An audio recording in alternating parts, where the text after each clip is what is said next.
கடையில போய் தக்காளி வாங்கும் போது இது யார் நிலத்துல விளைஞ்சதுன்னு நீங்க கேக்குறியா? கசாப்பு கடையில ஆடை வெட்டி கறி 1 கிலோ கறின்னு கேக்குறியா? எங்க ஆடு வாங்கினான்னு கேக்குறியா? இஸ்லாமியர் ஆடு இந்து சாப்பிட மாட்டேங்கிறியா? இந்து ஆடு இஸ்லாமியர் சாப்பிட மாட்டேங்கிறியா? இது தேவர் ஆடு தேவேந்திரர் சாப்பிட மாட்டாரா? இல்ல தேவேந்திரர் ஆட தேவர் சாப்பிட மாட்டாரா? படையாச்சி ஆட பறையர் சாப்பிட மாட்டாரா? இல்ல படையாச்சி ஆட பறையர் ஆட்ட படையார் சாப்பிட மாட்டாரா? விபத்தியா? விபத்து. மருத்துவமனையில உன்னை சேட்டான். உனக்கு ஆகக்கூடாது, ஆயிருச்சு.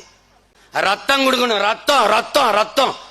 ஐயா டாக்டர், ஐயா ஐயா நான் நாடார் ரத்தமா பார்த்து ஏத்துங்க ஐயா. சொல்லுவியார் சாமி? சாமி சொல்லியா சாமி? ஐயா நீ சொல்லுவியா? ஐயா ஐயா நான் உடையார், ஐயா உடையார் ரத்தத்தை உடையாருக்கு ஏத்துங்கன்னா நீ பாடையில ஏறி படையான்னு போயிடுவான். பாத்தியா? ஐயா ஐயா ஐயா சரியா ஐயா?